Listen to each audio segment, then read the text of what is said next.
I started using when I was young. I was masking my feelings around my family and their lack of acceptance of my transitioning. I don't know how to connect with guys, unless it's on an app or a dance floor. When I hooked up, everyone was offering me drugs.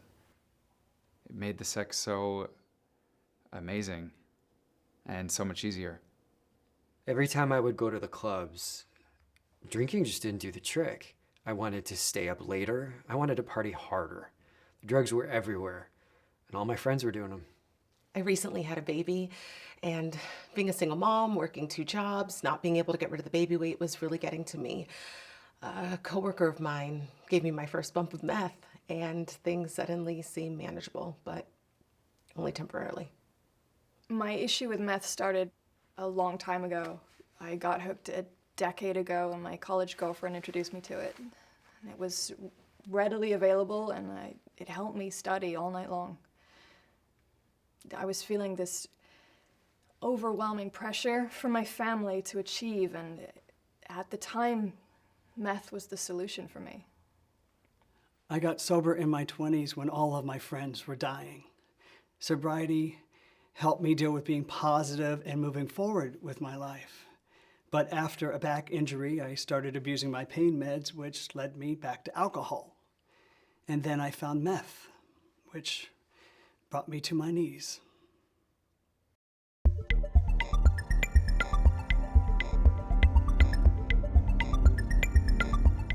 We start using for a reason, and then it turns on us. Let's explore why. Why does this drug make us feel so good? How does it affect our brain and behavior? Why do we get so hooked on it?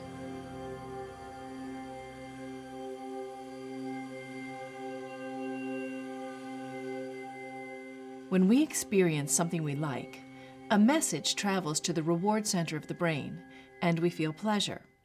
Inside our brains, cells called neurons are constantly communicating, shaping how we think, feel, and behave.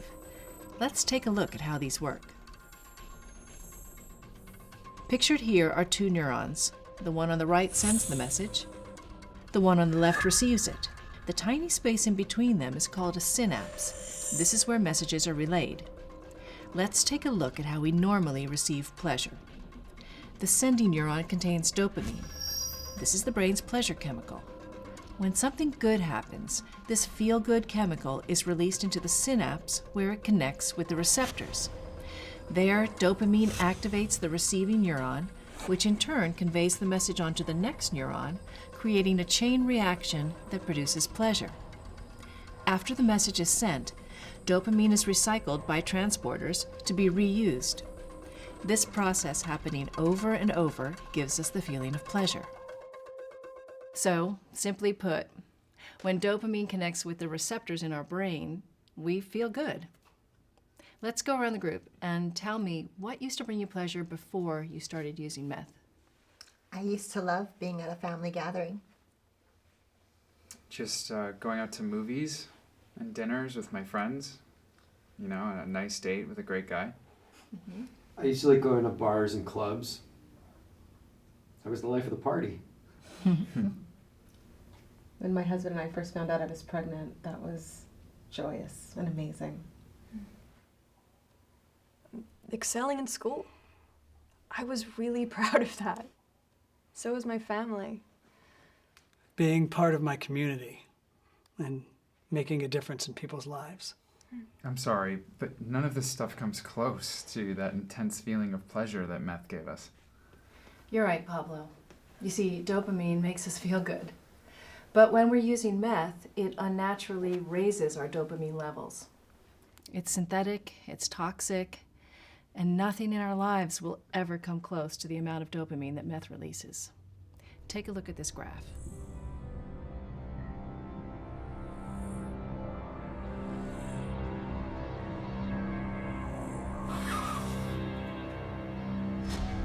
Confidence.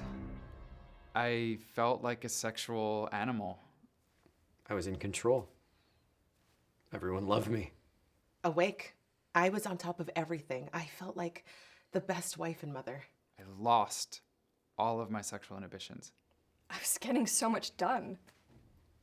I was gonna be so successful. As an older gay man, meth made it easier to meet younger guys. And suddenly I wasn't so invisible. But as we all know, this feeling comes at a price.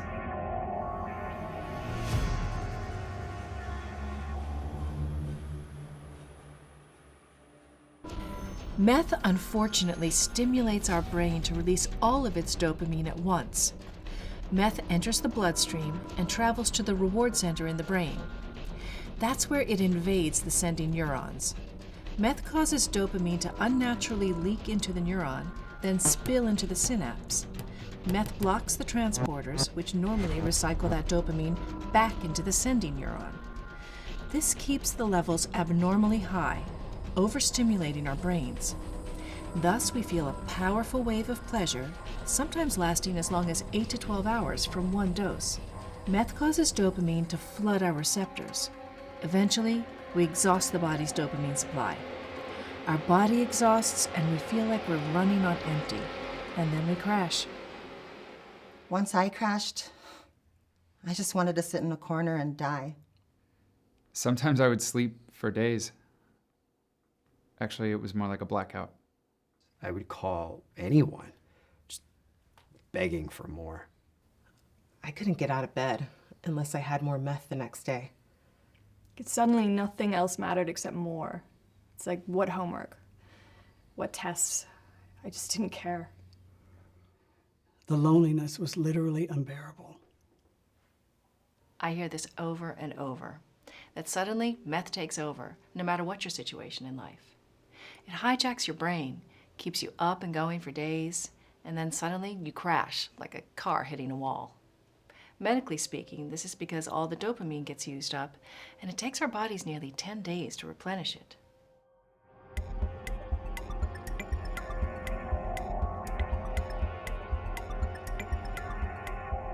No one starts out wanting to be addicted. Unfortunately, over time, you're literally changing your brain's chemistry.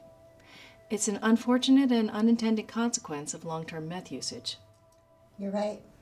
One small line of meth used to make me sore. And suddenly I needed 2. And 3. It just got worse and worse. I can really relate to that. For me, I thought I was addicted to sex. But now I realize I'm addicted to both. I couldn't have normal sex anymore. It all had to be heavier, darker, somewhat demoralizing, always with more and more meth. I couldn't stop cheating on my girlfriend. I needed more and more sex and more meth too. Exactly what you're all describing are various symptoms of intolerance to meth. Basically, the same dose of meth is no longer producing the same high. We up the dose, our brains ask for more. It's a never-ending cycle, and it's usually happening quicker than we even think. I was using so much and lying about it. My doctors couldn't figure out why I was suddenly intolerant to my HIV meds. I went from snorting it to smoking it to shooting it. When the regular dose is no longer giving us the same rush, we take more. But now, when meth reaches the brain, it finds a lot less dopamine. Plus, our past usage has destroyed transporters. And on the receiving neuron, all that overstimulation we loved has caused receptors to withdraw. So it's just harder and harder to get high. No matter how much more you use, you can never recapture that first rush. I would do 4 times the amount that I had started with, but it would only last for a couple minutes. Oh God, I felt so desperate. Tolerance creates big problems in our lives. Increasing our dose or usage means we need more money to buy more drugs. Things we love simply go away. And the need for more drugs becomes the new norm.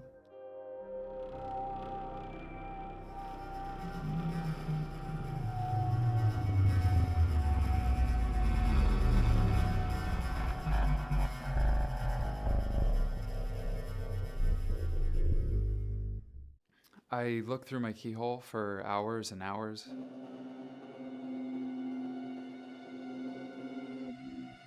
Convinced there were people walking by waiting for me. I used to peer through the windows of my apartment because I was convinced that there was somebody out there waiting and watching me. And my neighbors would just laugh at me and tell me to get some sleep. When you're doing lots of meth over a long period of time, then go without sleep, you eventually experience what's known as meth psychosis. It's feelings of paranoia and fear. It's because meth stimulates the emotional center of the brain. We see things that aren't real as it affects the visual part of the brain. We hear things that aren't real as it affects the auditory part of the brain. I heard voices coming from my shower head. It got so bad that I couldn't shower. Ever. In our lower brains or limbic systems, we have devices that help us experience appropriate fear. Fear that helps us to survive, like moving out of the way of an oncoming car. All beings in nature have this. It's what makes animals flee from enemies. It's a life-saving device. Meth usage especially stimulates this lower part of the brain, so what used to be a natural fear response becomes a heightened and unnatural fear response, sometimes to stimulus that isn't even present. One very important thing to realize in recovery from meth usage is that the feelings of paranoia don't immediately end when we stop doing the drug. These symptoms will eventually fade as the brain heals itself. This is a reminder that addiction is a brain disorder and not a moral failure. Last week in family group, when you were explaining this concept, it really helped my parents and me understand what was going on with me. Knowing that the paranoia and just the awkwardness was temporary, it really helped me through those first few weeks in recovery where I felt so raw. It's really crazy where this all takes us, before and after getting sober.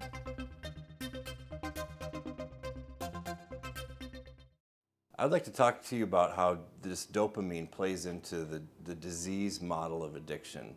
What do I mean by disease? A disease has a cause and an effect. It has a target organ, in this case it's the brain. Its symptoms are reproducible from one patient to the next, meaning what we see in patient A can be reproduced in patients B, C, and D. The symptoms of addiction are continued use despite adverse consequences, craving, obsession, loss of control, and I would add denial to this list. Denial is inherent in the very definition of addiction to me. As an addict, I'm unable to see myself clearly and truly and honestly. I can see other people's issues, I can't see my own. So when we have a recovery community that's so strong at a place like La Fuente, we sit in the middle of this recovery community and we hear other people's issues and what's going on with them. Mind you, their symptoms, which are reproducible in me, and there's something in their share that'll even passively lift the veil of denial for me, and I will be able to change something in my life, which may divert me from relapse.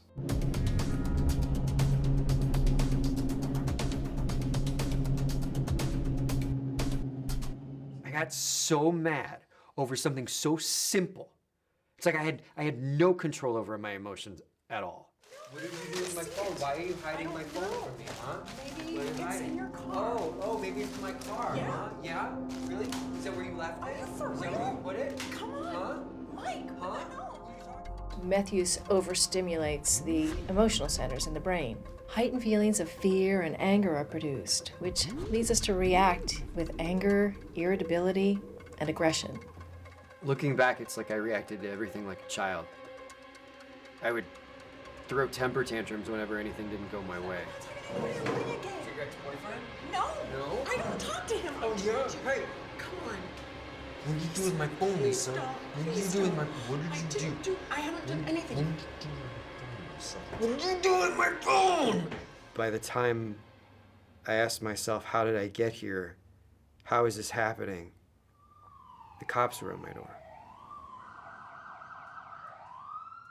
Most of you enter treatment not realizing how aggressive you might have been while you were using. As you get sober, you start remembering. This fact does not excuse all the hurt we caused others, but it can help us realize and understand what was driving the behaviors, and give us the tools to repair the damage. Okay, so I understand why I can get so mad now when I never used to be an angry person. But what do I do with these feelings and cravings that just come out of the blue? What's that all about?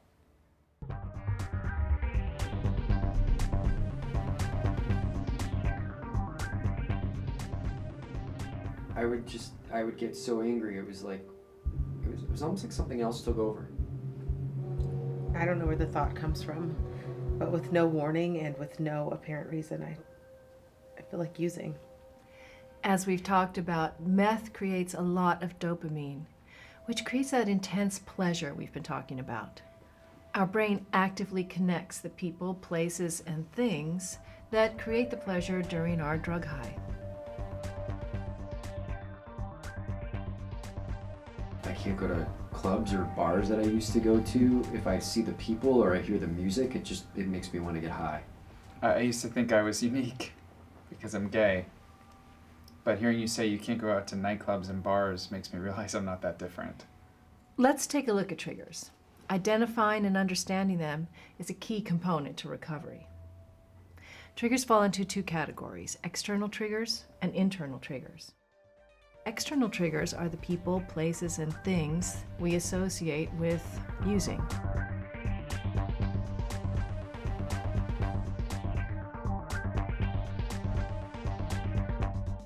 Internal triggers are the intense emotions that arise from inside us.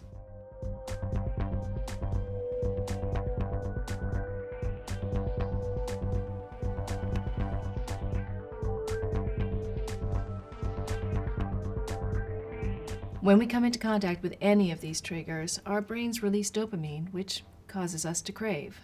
One of the most important parts of early recovery is to respect and honor the triggers with an action plan. I had to make new friends. I had to repair my relationship with my girlfriend. I had to get new hobbies, pretty much change everything. I removed all the sex hookup apps from my phone. I also stopped going to large dance clubs unless I had a very specific reason for being there, like a close friend's party.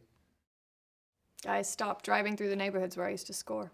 I had to admit that I was both an alcoholic and an addict. I also worked closely with my doctor to make sure that I didn't self-prescribe my medications. Relationships of all types are so hard for me. My family already causes me so much stress, and now every interaction with them is amplified because of my using. In recovery, I had to find a way to be at peace with myself and everyone around me, or I knew I'd use again. The most important thing to know about emotional triggers is which emotions are the most potent for you. If anger's your trigger, then know it and work on it. I had to realize it's okay to ask for help taking care of my child. In treatment, we teach you to identify and avoid the external triggers to the best of your ability. I had to get honest about my traps and triggers. Number one for me is anonymous sex. With emotional triggers, you must learn to identify them so that you can take a different kind of action towards them. Here's a summation to remember about triggers. First, we get triggered, which turns into a simple thought about using, which then creates a craving, which will drive us to use.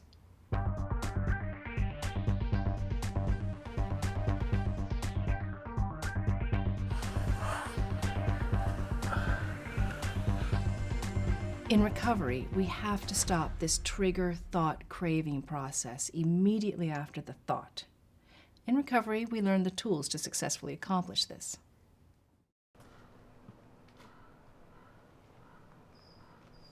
I just got triggered. I know I don't want to do this anymore. What can I do differently? People like sponsors or spiritual advisors are wonderful tools to help us chart a different path in life. But we must take the actions necessary to help ourselves. Honey, I gotta go. I gotta stick to my meeting schedule. Okay. All right?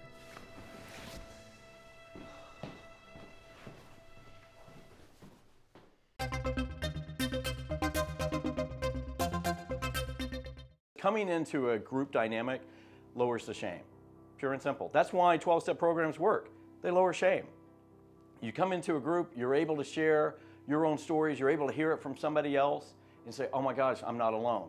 I'm not the worst of the bunch. You know, the 27-year-old that's coming out that is still experiencing an explosion in his sexuality and also exploding in his coming out of who he is and wanting to grab that and seize it, has a very different perspective on life than the guy who's 55, been there, done that. It's like looking at their motivation and why they're doing it. Treating the entire person, we can't just look at one particular behavior. Because you know what? People are more than just their addiction. They've got to remember that, we've got to remember that. Yeah, sex can be affirming instead of just bad behavior. Most women use methamphetamine as a way to self-medicate or as a way to lose weight or control their weight. And in my experience, especially working at needle exchange, most of the women I spoke to had, kind of complex compound trauma in their history, and methamphetamine is, at least in the beginning, a really effective way of kind of dealing and existing day to day. Women do need specific interventions because our experience with drug use is different. I think we use drugs for different reasons than men. Methamphetamine drug addiction is very powerful, but we have to figure solutions out.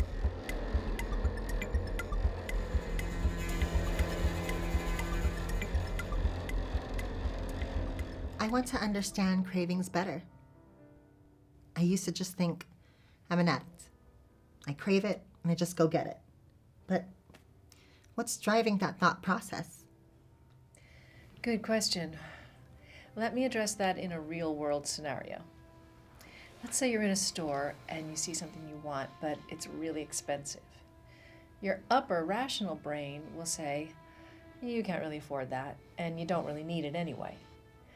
Your lower brain, on the other hand, will simply say, you look great in that jacket, get it. When we're healthy and our body is healthy, both parts of our brain work together to make the most rational decision. Unfortunately, meth makes the lower part of our brain really strong. A trigger produces an intense go response to use. And because our usage has weakened the upper part of our brain, rational thoughts really aren't present. It's like having a desire to use that's speeding out of control and you've lost your brakes. Now that I understand these cravings and what causes them, I think I can see what's happening and take control of it better. I take a deep breath and work through it. I pick up the phone and call somebody I trust to give me good advice. I meditate, go to the gym, and I'm working on better communication with my ex-husband. For right now, I stay away from clubs and bars. I take 12-step meetings much more seriously than I did my first time around. And I have a new respect for the severity of the disease of addiction. What works for me is developing a plan with my sponsor to set up boundaries around internet usage. Managing your cravings makes them lessen with time.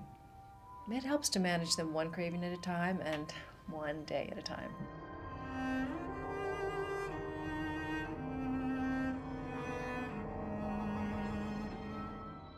Let's talk about what's ahead for you on the roadmap to recovery.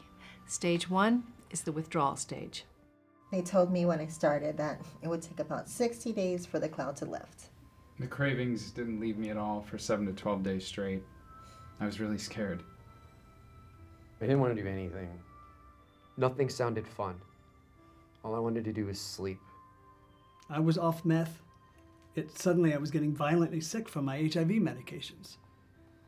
I was in such despair. I'm glad you're all sharing this. As you now know, it changes. It's temporary. In this first stage, we feel tired and depressed. We've depleted, if not exhausted, our brain's dopamine, making it difficult to function and feel normal.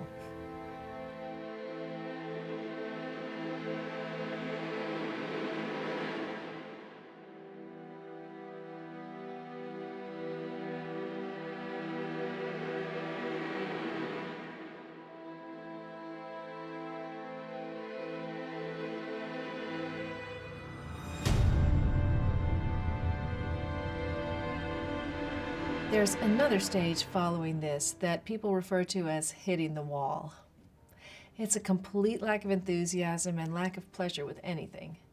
It's so important to acknowledge this stage and to know it's temporary. Feeling good again without meth or any other drug takes some time. I did everything they told me to do, and it still wasn't changing. I started doubting the recovery process. I got a new apartment. I got reemployed.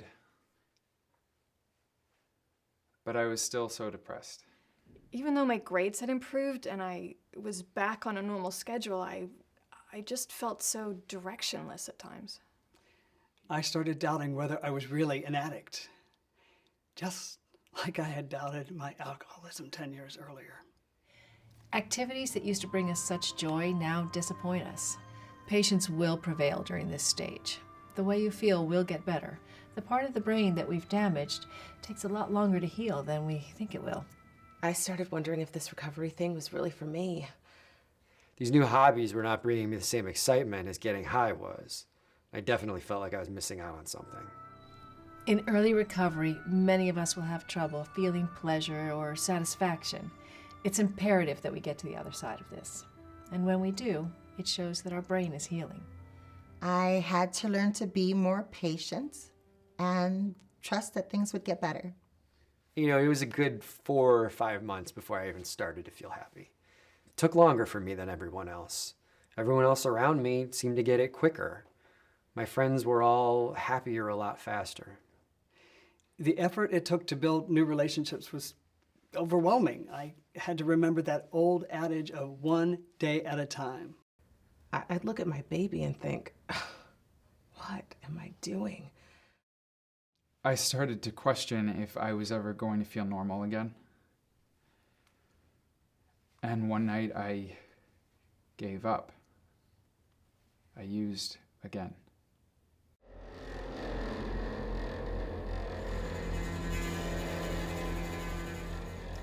Unfortunately, relapse is common during this stage, as feelings can overwhelm us. That's why most recovery programs will stress using the tools that we learn here to get to the other side. Acceptance. Surrender. Understanding. Self-love. Growth. Spirituality. When we started using, we didn't understand the consequences. We just wanted to be understood, to find a connection, to have fun, to be in control, to be at your best, to feel good. Before we knew it, the damage was done. The good news is, when we stop using, the brain will heal. Life begins again. At the cellular level, damaged receptors and transporters regrow over a 6 to 12-month period. These scans actually show the healing process. The red area shows our brains regenerating over time. Our transporters are working again. Dopamine levels are rising, and life's beginning again. I'm not just existing in life. I'm living. I have taken actions that help me communicate better with my family, and we see each other often. I wasn't ready before, but I know I want this. I've finally surrendered, and I'm learning new boundaries and how to love myself before loving anyone else. I know no friendships without the constant obsession of sex. I've discovered new interests, made new friends. I now enjoy simple things, like taking a nap. And I've learned there's more to life than the bars. I've found a nice balance between work, life, and motherhood. After getting clean, I graduated college, and I am now sober 2 years. Yay. My girlfriend and I just got married, and I've actually been at the same job the entire time I was in recovery. I learned to put my recovery first in my life, no matter what. I've become very active in my local sober community and Today, there's nothing I enjoy more than helping the younger generation stay sober.